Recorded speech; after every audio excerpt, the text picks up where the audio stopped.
금년 초에 우리 제주일보에 나타났던 자료 중에 하나가 2021년 새해를 맞이하면서 성인 남녀 1186명을 대상으로 이렇게 설문조사를 한 결과 사자성어 중에 1등으로 뽑힌 성어가 있었대요. 그게 바로 고진감래였답니다.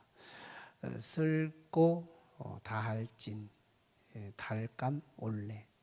쓴 것이 다하면 단 것이 온다, 이런 것이죠. 아마 이 개념은 누구나 다 알고 계신 그런 개념이지요. 결국은 이제 수고 끝에 성공이 오는 그런 개념일 텐데요. 아마 2020년 한 해가 코로나19로 한 해를 거의 잃었다고 생각했던 작년 한 해의 사람들이 새해 2021년도를 맞이하면서 이제 고진했으니까 감내하기를 바라는 마음에서 아마 이 고진감래가 가장 크게 보였던 것 같아요. 어떤 의미에서 오늘 말씀도 영적인 고진감래가 증거되는 그런 말씀입니다. 세상 사람들은 이 고진이 뭔지를 알아요. 아마 농사 짓는 농부들도 고진을 알아요. 내가 추수의 영광과 그 기쁨을 경험하려면 고진, 농사 짓는 어려움, 땀, 수고 이런 것들이 꼭 있어야 한다는 거. 고시 공부하는 사람들이 밤잠 안 자고 공부하고 애쓰고 수고하는 이유는 이 고진 뒤에 감래가 있다는 것을 그들도 신뢰하기 때문에 그렇게 참여하는 줄 압니다. 지난 시간에 우리는 예수님께서 나사렛이라고 하는 고향으로 가셔서 회당에 가 복음을 증거하며 또 치유를 했더니 고향 사람들이 깜짝 놀라면서 그 예수 그리스도를 그 위대한 능력과 탁월한 지혜를 보면서 오히려 환영할 수 있었는데, 환영은커녕 배척, 예수님을 배격, 예수님을 적대하게 됨으로써 모든 은혜, 가르침이 끝나고 치유가 끝나는, 은혜가 올스톱되는 그것을 보면서 우리 하나님 은혜를 부여하시는 은혜의 기여자 되신 하나님도 신나야 은혜를 베풀지 적대하는, 불쾌하게 만들어서 그 은혜가 계속될 수 있겠는가. 은혜가 중단되는 때도 있더라. 그래서 우리가 이 코로나 시기에 은혜가 중단된 한 시기를 보면서 이제 하나님께서 다시 은혜를 베푸실 수 있는 우리의 인프라, 우리 각각의 자기 자리에서 믿음을 준비하고 하나님의 은혜를 사모하고 기다리면 언젠가 하나님은 우리에게 은혜를 다시 풀 때가 있을 것을 기대하면서 지난 시간에 말씀을 묵상했었죠. 이어지는 말씀은 지난 시간에 이 예수님의 나사렛 고향에서 이 배척과 함께 그 기사에 이어서 나오는 말씀이 세례 요한의 처형 사건을 같이 맞물려서 다루게 됩니다. 그러면서 이제 15장까지 소위 예수님의 3차 갈릴리 사역의 즈음에서 이제 예수님을 향한 지난 시간에 대적, 적대, 그리고 오늘 본문의 세례 요한의 처형 사건, 이런 것들을 세팅하는 이유가 뭐냐. 이제 앞으로 예수님의 사역에는 평탄하지 않고 어려움, 박해, 배척, 이런 것들이 아주 계속해서 본격적으로 다가올 것. 그리고 나서는 결국 예수님의 처형, 십자가의 죽음, 여기까지 예시하는 그런 말씀이 오늘 본문에 소개됩니다. 사실은 갈릴리 지역을 담당하는 행정 왕이 있었는데 그게 바로 헤롯 안디바 왕이었습니다. 안디바라는 이름을 가졌던 헤롯이라고 하는 왕이 갈릴리 지역을 다스리고 있었는데 그 헤롯 왕이 작금에 예수 그리스도의 사역에 대해서 소문을 듣게 돼요. 위대한 지혜. 그리고 위대한 능력, 예수님의 사역의 현장이 위대한 일들이 일어나고 있다는 사실을 듣게 되면서 헤롯 대왕이 깜짝 놀랍니다. 왜 놀라느냐? 얼마 전에 이제 세례 요한을 죽인 사건이 있었거든요. 세례 요한이 죽음 사건, 차명을 당했던 이 사건의 배경을 오늘 본문에다가 담고 있는 내용인데, 내용은 이런 거예요.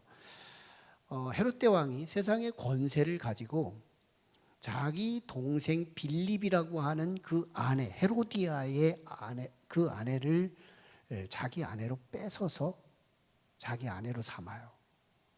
그 일을 구약의 마지막 선지자였던 세례 요한, 예수님의 천국을 준비했던 세례 요한, 이 세례 요한이 좌시할 수 없었어요. 그래서 헤롯 대왕을 향하여 책망합니다. 왕이여, 당신의 권세를 가지고 동생의 아내를 강제로 뺏을 수 있습니까? 이건 잘못된 것입니다. 하고 막 책망을 한 거예요. 그러자 헤롯 대왕이 기분이 좋겠어요. 그래서 감옥에 집어넣은 거예요. 지하 감옥에. 그래 놓고 이제 얼마 있다 생일을 맞이합니다. 헤롯 대왕의 생일. 이게 생일날 이제 연속해 이렇게 잔치를 베풀게 되는데, 잔치 중에서 이 헤로디아, 강제로 빼앗은 아내가 전 남편에게 낳았던 그 딸이, 헤로디아의 딸이 춤을 추면서 이 법적인 아버지인 헤롯 대왕을 기쁘게 하려고 막 노래를 하고 아마 춤을 추고 그 아주 기질을 보였던가 봐요. 그러자 헤롯 대왕이 너무너무 아름답게 보면서 마음이 확 열려서 네가 원하는 게 뭐니? 내가 네 소원 들어주겠다. 이러고서 소원을 말하라고 합니다. 어린애가 무슨 소원이 있겠어요? 초콜릿 사달라고 하면 모를까? 어린애가 소원이 크지가 않죠. 그래서 엄마한테 의논합니다. 헤로디아에게. 엄마, 우리 왕께서 나한테 소원을 말하면 다 들어준다고 하는데 소원 뭐 들어달라고 할까요? 물었더니 헤롯 대왕하고 이 불륜의 관계에서 헤로디아도 불륜의 대상자니까 자기도 기분 나빴죠. 그래서 저 세례 요한 지하 감옥에 갇혀 있는데 목을 잘라서 소반에다 담아가지고 나한테 선물을 해달라고 해라. 어린애가 그대 엄마 말 그대로 가서 왕한테 얘기합니다. 사실은 왕은 이 세례 요한이 잘못된 것이 아니라는 것을 알고 있었어요. 그래서 세례 요한을 함부로 처리하면 군중들이 반발을 일으킬 것도 직감하고 있었어요. 그래서 죽이기 두려웠는데 자기 말, 한번 뱉어낸 말, 네가 원한다면 뭐든지 들어주겠다는 왕의 자존심, 이것 때문에 어쩔 수 없이 세례 요한의 목을 잘라서 헤로디아한테 갖다 바치게 합니다. 자, 이랬던 세례 요한이 예수님의 사역을 들으면서 헤롯 대왕이 그 세례 요한이 환생한 줄로 아는 거예요. 왜? 예수님의 사역이 이 세례 요한의 사역과 비슷한 점이 많았거든요. 초월적 사역. 이상한 일들이 일어나는 거예요. 기적이 일어나는 거예요. 놀라운 일들이 일어나는 거예요. 그래서 이거 세례 요한이 복수하려고, 헤롯 대왕에게 복수하려고 지금 환생한 거다 이러면서 이게 지레 겁먹고 헤롯이 깜짝 놀라는 그런 장면. 이 장면에 결국 세례 요한은 이제 제자들에 의해서 장례가 치러지고 또 이 소문이 예수님에게 들려지는 내용으로 오늘 본문이 기록되어 있습니다. 이 말씀이 기록된 시기가 공간복음에 다 기록되는데요. 마태, 마가, 누가복음이 다 기록된 말씀인데 그중에서 이 마가복음이 사실은 시간상으로 세례 요한의 죽음 시점, 이 시점과 기록 시점이 거의 같게 기록됩니다. 그러니까 마가복음이 기록 순서가 세례 요한의 죽음의 시간적 순서를 다룬 거예요. 마태복음은 시간 순서대로 말씀을 다루는 게 아니고 주제, 타픽 중심으로, 주제 중심으로 말씀을 다루기 때문에 사실은 이 시점에 와서 세례 요한이 죽은 기사가 아니에요. 그래서 오늘 우리는 세례 요한이 어떻게 해서 죽었고 그 죽음의 의미는 무엇이고 이걸 포커스로 다루려고 하는 게 아니고 마태 기자가 초점하는 내용은 앞으로 예수 그리스도에게 어떤 일이 일어날 것인가를 예시하기 위해서 세례 요한의 죽음 사건을 다루고 있다는 거. 그래서 마태복음이 초점하는 메시지에 우리가 주목을 하고자 합니다. 예수님이 지금 이제 어느 사역의 시점에 들어왔느냐면 소위 갈릴리 3차 사역. 갈릴리 3차 사역은 가장 차오른 사역이거든요. 그러니까 예수님이 이제 갈릴리 3차 사역으로 진입하면서 이제 하나님 나라 복음이 굉장히 짙어져요. 오병이어의 기적이 이제 나타날 것이고 많은 이적들과 많은 능력들이 이제 나타날 겁니다. 하나님의 나라를 방불케 할 만큼 놀라운 예수 그리스도의 역사, 이 신적 역사들이 아주 다발다발하게 이제 나타나게 될 건데, 참 묘하게도 예수님의 놀라운 사역이 확연해지면서 예수님을 향하여 반비례적으로 나타난 것이 뭐였냐면 박해와 핍박이었어요. 그래서 사실은 세례 요한의 박해와 세례 요한의 죽음 사건이 오늘 본문에 전조적으로 기록된 그런 말씀입니다.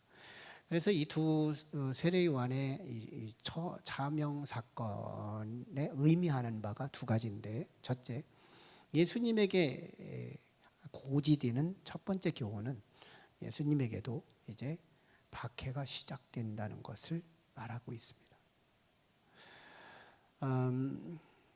참 예수님의 이제 공생의 사역, 이제 무지한 백성에게 말씀을 가르치고 질병 있는 백성에게 치유를 해주시고 소망이 없는 백성에게 천국 복음을 가르쳐 주시는 이 3대 사역이 본격화되는 그런 사역의 시작인데요. 예수님에게 가장 먼저 뭐가 인지됐느냐? 박해가 인지되는 거예요. 그러니까 예수님의 하나님 나라 운동은 그저 좋은 일을 하다 보니까 어려움이 닥친 게 아니고 박해를 알고, 내가 이렇게 하나님 나라 운동을 하면 반드시 박해가 올 것에 대해서 이미 알고 있는 거예요. 박해를 알고 박해를 넘어서 가고자 하는 예수 그리스도의 이 사역을 우리가 주목해야 한다는 거예요. 우리들은 뭐 하다 보니까 어려움이 왔고 어려움이 오니까 그냥 이겨서 가는 그런 것이 우리들의 삶의 유형이라면, 예수님의 사역은요, 우리의 삶 속의 모든 과정 속에 의를 행하는 현장에 박해가 임하고 박해가 반드시 오고, 근데 이 박해를 알고 박해를 믿음으로 뚫고 지나가서 박해 너머의 세상을 경험하는, 이게 예수님의 삶이에요.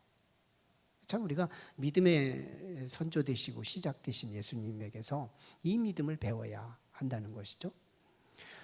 여러분, 예외 없이 세례 요한도 하나님 나라의 준비자, 하나님 나라를 예비하기 위해서 사역했던 사람이 세례 요한이잖아요. 그도 박해를 받았어요.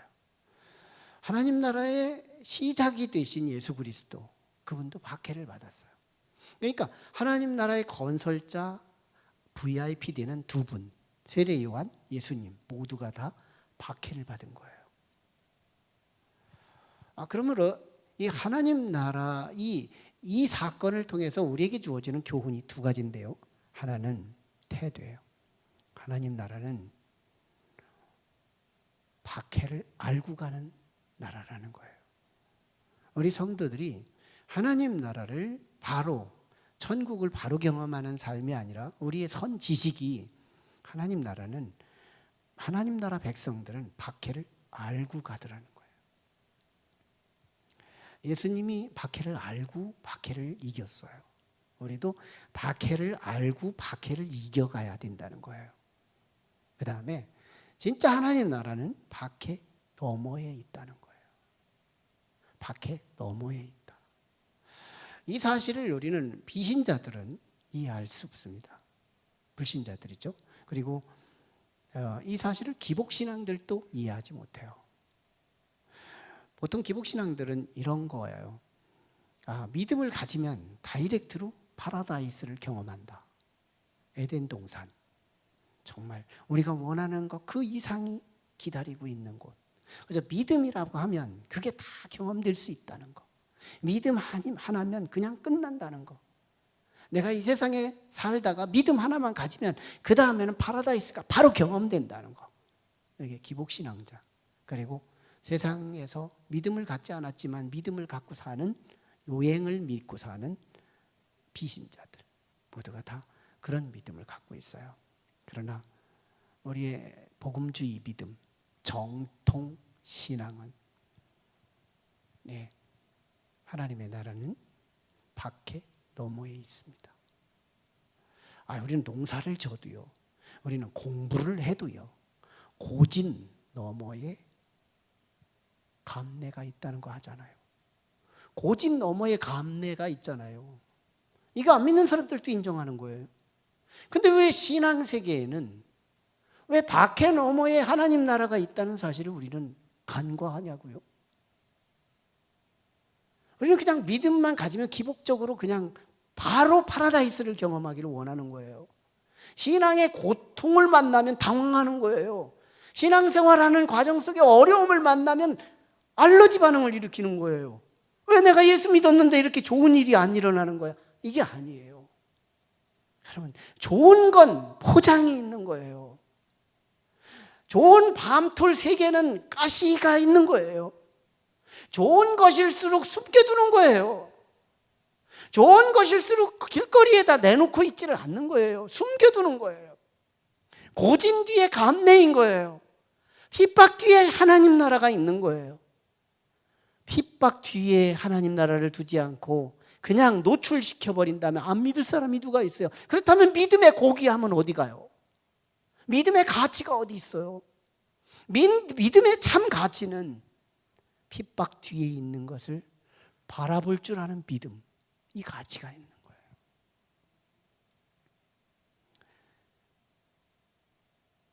우리는 오늘의 시대, 이 시대는 핍박이 없는 시대처럼 생각해요. 아니에요. 핍박이 없는 시대가 아니고 우리가 의를 나타내지 않는 시대인 거예요.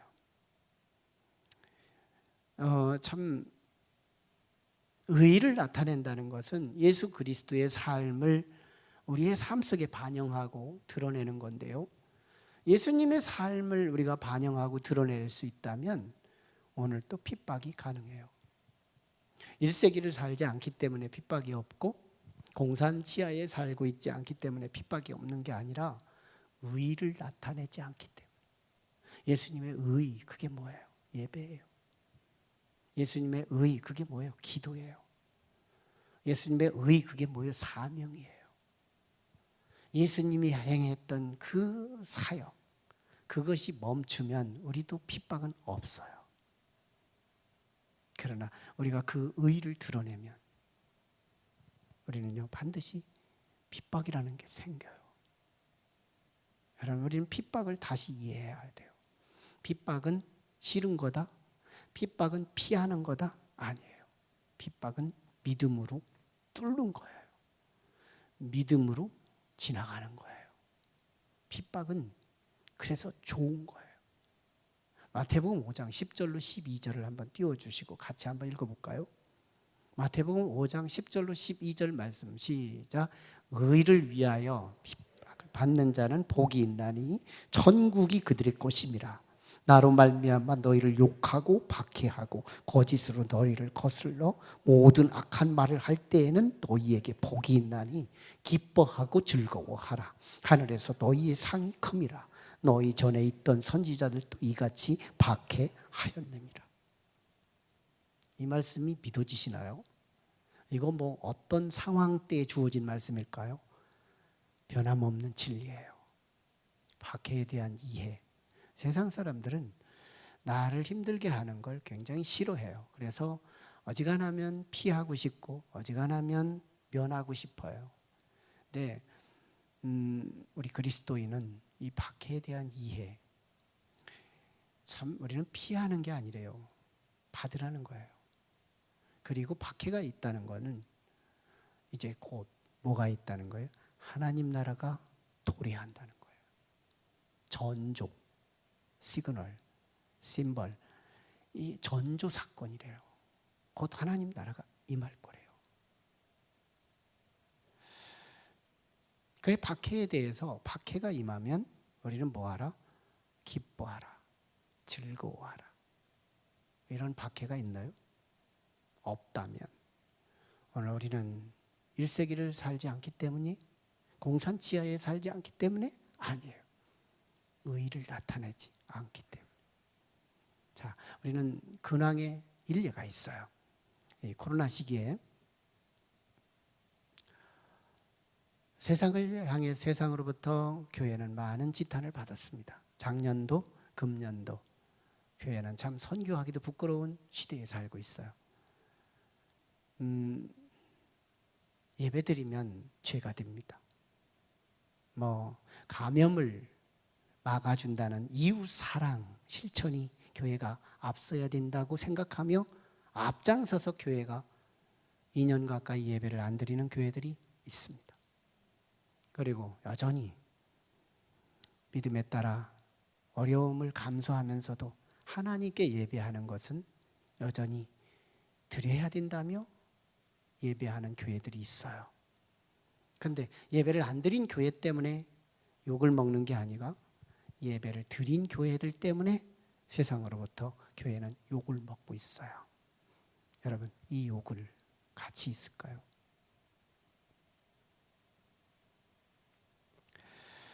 참 이 시대에 적합한 말씀이라고 봅니다. 예배를 드린 교회 때문에 예배를 드리지 않은 교회도 욕을 먹고 있습니다. 제가 지난 금요일 날은 우리 힐탑 교회에서 수련회 집회 강사로 가서 복음을 전하고 왔어요. 우리 감독님께서 작년도에는 그래도 대전에서는 영향력 있는 교회였기에 모범을 보이려고 예배를 드리지 않았습니다. 그러나 지나고 보니까 교회는 예배를 드려야 옳다는 것을 알았대요. 그래서 감독님이 금년에는 예배를 드려야 되겠다. 근데요, 거기에 모임 보면 우리 교회 정도, 이 정도도 안 모인 것 같아요. 안 온다는 거예요. 아무리 오라게도 안 온대요. 이게 신사인 줄 알았던 거예요. 시간이 지나고 나니까 성도들이 이제는 오라고 사정을 해도 안 온다는 거예요. 대전에서 제일 많이 모이는 교회일 텐데도. 이건 무서운 거예요. 감독님이 이걸 직감한 거예요. 야, 교회는 예배하는 곳이지. 세상이 저울질한다고 거기에 교회가 반응할 수 있는 것은 아니라는 거예요. 자, 이 시기에 한국 교회가 욕을 얻어먹었다면 이 욕은 가치 있을까요? 가치 있다는 겁니다. 이 욕은 받으라는 거예요. 그렇다고 해서 세상을 다시 욕할 필요는 없어요. 저는 다시 수정합니다. 난 세상을 욕하지 않아요. 나를 박해하고 우리 교회를 욕하는 세력들의 그 욕을 기꺼이 받겠다는 거예요. 뭐예요? 세상의 이 박해는 오늘 우리로 하여금 놀라운 하나님 나라를 경험시키는 약속이래요. 박해를 기뻐하고 즐거워하라잖아요. 하나님 나라는요, 박해 넘어 있어요.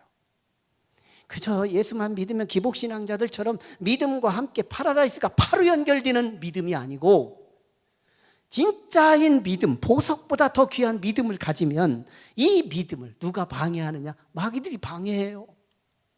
그래서 사람들을 시켜서 박해라고 하는 것이 우리에게 반드시 경험시키게 되는데 이 박해, 이걸 믿음이라는 것을 통해서 박해를 뚫어야 한다는 거예요. 박해를 패스해야 된다는 거예요. 박해를 지나가야 된다는 거예요. 이 하나님 나라가 이게 말로 표현할 수 있는 나라냐고요?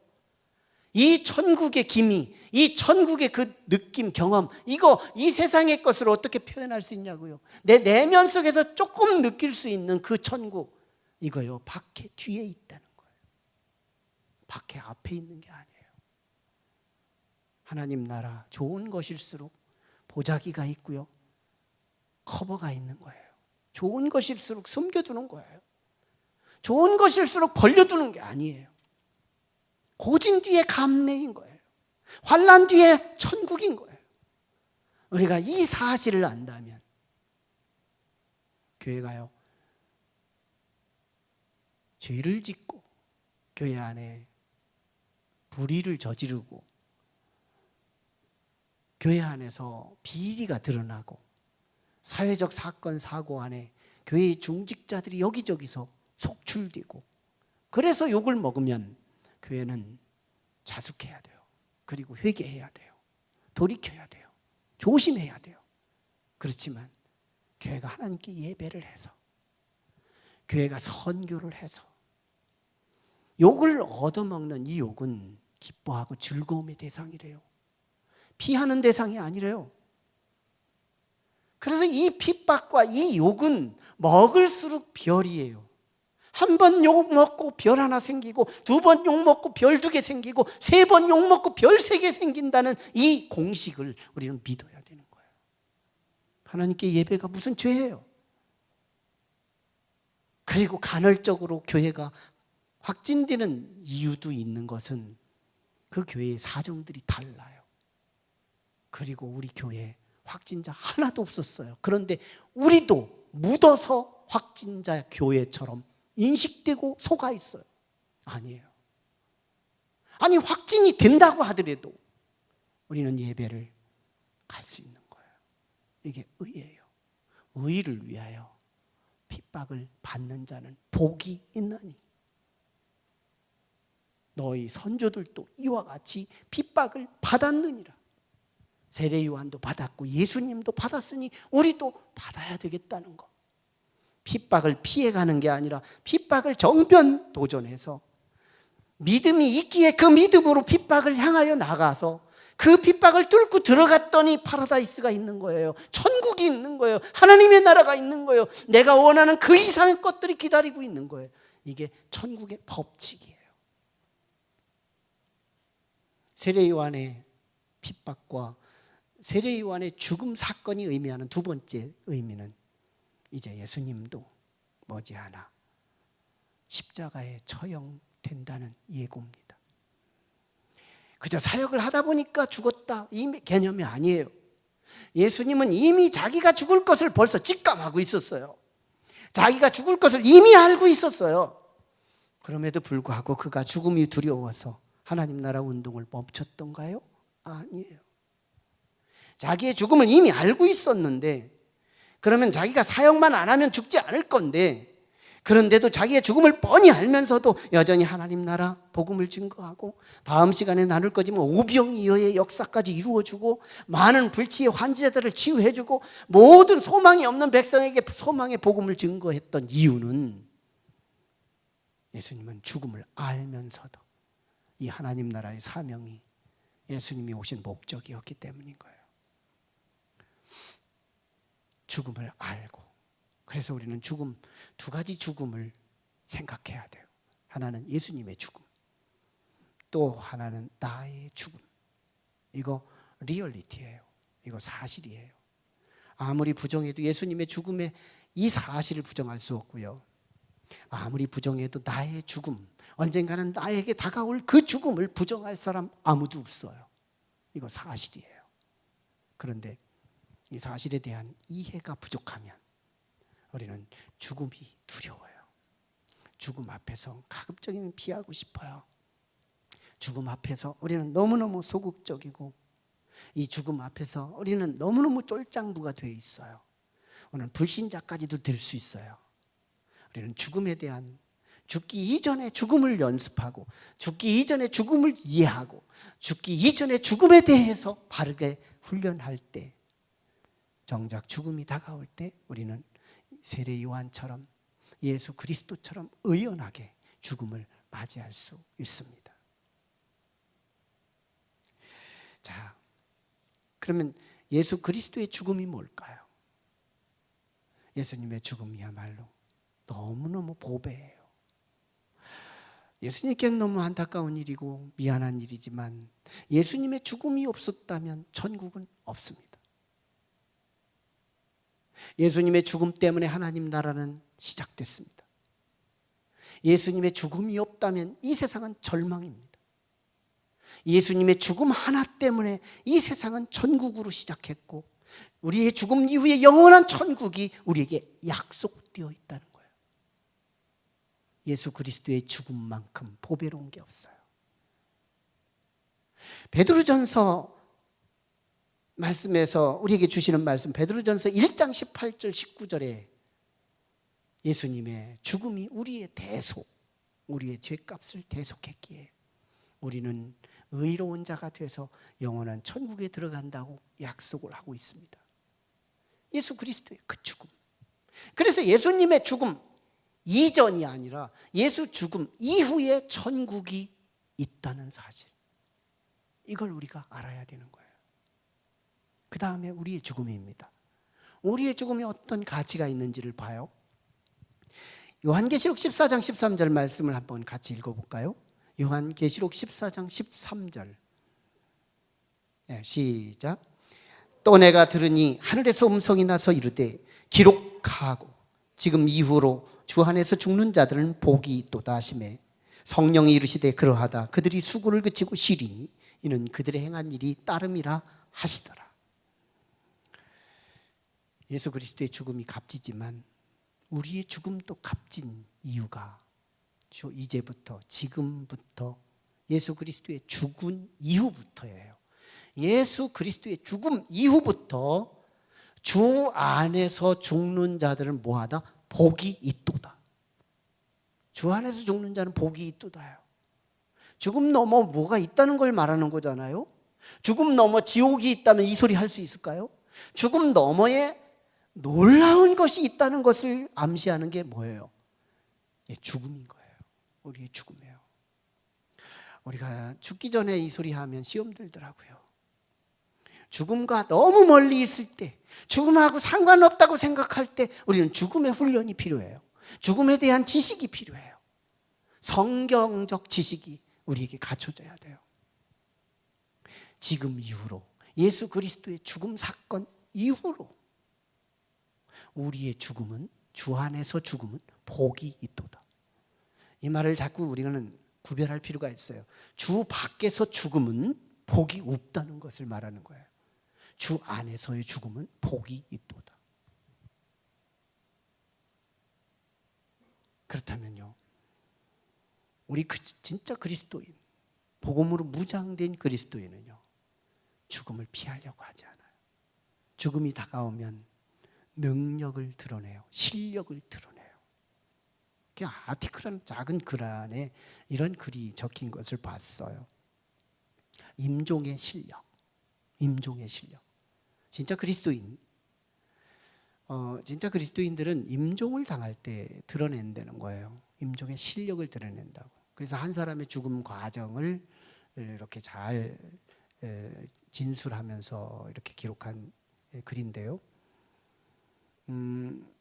여기서 실력 있는 그리스도인의 죽음을 다루게 된 건데, 진정한 실력, 죽음 앞에서 쩔쩔매지 않고 피하려고 하지 않고 어떻게든지 살아보려고 애를 쓰는 그런 삶이 아니라 죽음이 내게 다가올 때 환영하고 기꺼이 받아들이고자 하는 능동적인 실력 있는 그리스도인이 되려면 이런 몇 가지 코드를 붙잡아야 한다는 거예요. 첫째는 이 세상에서 잔치집보다는 이 장례식을 자주 가라는 거예요. 이 장례식을 자꾸 가다 보면 내 인생의 끝이 넌지시 보이기 시작합니다. 장례식에서 집례를 쭉 하다 보면 그런 것들이 느껴져요. 나도 끝이 있겠구나. 나도 끝이 있구나. 막연히 청년들에게요, 죽음 생각도 안 해요. 저도 청년기를 지내봤고 장년기도 지내봤지만 청년기 때, 장년기 때 머릿속에서 뱅뱅 돌기만 하지 사실은 여기까지 오지를 않아요. 죽음은 나하고 상관이 없이 느껴져요. 근데 이게 나이를 먹고 장례식장을 자주 가고 그러다 보니 남의 죽음들이 굳이 나의 나이와 멀리 있지 않더라고요. 내 나이와 멀리 있지가 않아. 나도 얼마 안 남았구나. 이 아티클한 글에서는 그걸 소개하는 거예요. 그 다음에 죽음에 대해서 성서적인 지식을 확증하라는 거예요. 성경이 가르치는 죽음을 배우라는 거예요. 성경이 말씀하는 게 뭐예요? 요한계시록 14장 13절 말씀에 지금 이후로 주 안에서 죽는 자들은 복이 있도다. 신비해요. 죽음 너머를 말하고 있는 거예요. 죽음 너머. 신비한 거예요. 죽음 너머. 예수 믿었다고 하는 한 가지 이유 때문에 우리의 죽음 너머에 이 세상에서는 수천 수백 가지 이 세상을 죽어도 바꿀 수 없는 하나님의 나라, 이 파라다이스, 이게 우리 거래요. 우리에게 주신대요. 우리가 예수 믿는 게 이게 그저 유희예요? 종교적인 생활이에요? 아니에요. 우리가 몰라서 이건 선택이지요. 우리의 신앙은 선택이 아니에요. 필수예요. 내가 예수를 믿고 있다는 건 이 죽음 너머를 약속하고 있는 거예요. 그래서 이 죽음은 우리에게 놀라운 천국으로 진입하는 관문에 해당될 뿐이에요. 세 번째 조건은요, 연명치료하지 말라는 거예요. 능력 있는 사람, 임종의 실력 있는 사람은 연명치료를 요청하지 말래요. 물론 이것은 기계적으로 할 수 있는 것은 아니겠지만요, 능동적으로 이 죽음을 맞이할 때 연명치료를 위해서 산소 공급받고 뭐 다 특별 어떤 처분하고 이러면서 부시락 떨지 말래요. 능력 있는 사람, 사망 앞에서 능력 있게 가는 사람, 그리고 자신의 뭐 장례식을 치를 수 있는 비용 정도는 준비해 놔라. 그리고 마지막에 우리가 늙어서 떠나게 될 때 자식들에게 반드시 유언을 남겨라. 그때야만이 진정한 믿음을 가진 사람의 마지막 말이 쏟아진다는 건데요, 한 사람의 죽음 예시를 통해 그 한 사람의 아버지가 딸에게 전한 말입니다. 사랑하는 딸아, 이제 나는 하늘로 간다. 그러므로 너는 한 달에 한 번씩은 하늘을 바라보도록 해라. 힘들고 어려울 때마다 내가 하늘에서 너를 위해서 기도할 것이다. 그리고 반드시 너는 예수 잘 믿고 하늘에서 나를 만날 수 있기를 바란다. 실제로 그렇게 하고 멋있게, 유족들은 슬퍼서 여기저기서 지금 눈물을 흘리고 있는데 떠나는 그 양반은 의연합니다.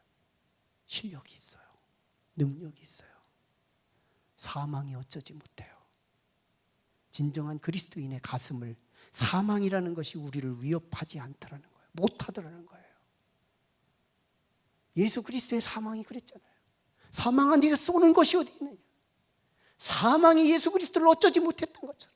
그래서 그 사망이 결국 그 생명을 다시 내어놓고 다시 토해내고 요나가 물고기 뱃속에서 다시 토해나오는 것처럼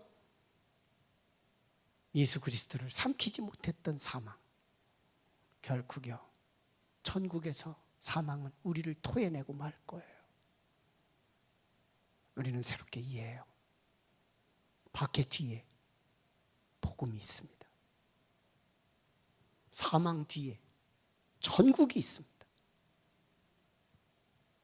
우리가 의를 행하다 당한 박해가 있다면 이 박해는 기뻐하고 즐거워하래요.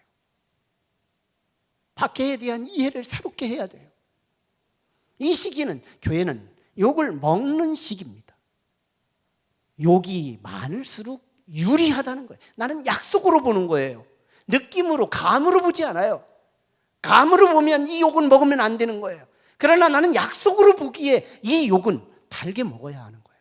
교회는 욕 먹는 시기입니다. 이 시기에 욕을 먹지 않는 교회는 바른 교회가 아닌 거예요. 교회는 욕을 먹어야 해요. 우리는 능동적으로, 적극적으로 이 욕을 먹어야 합니다.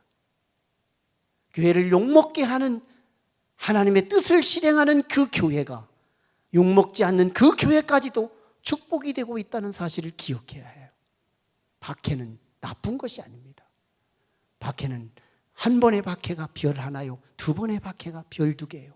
박해가 많을수록 우리는 장차 별을 받는 놀라운 영광을 참여할 것입니다. 죽음, 예수 그리스도의 죽음이 우리의 천국의 시작이었고 우리의 죽음이 영원한 천국에 입성하게 할 것입니다. 박해, 죽음, 무엇이 우리를 두렵게 할까요? 준비된 저와 여러분에게 하나님의 나라는 반드시 우리 앞에 나타나게 될 줄 믿습니다. 기도하시죠.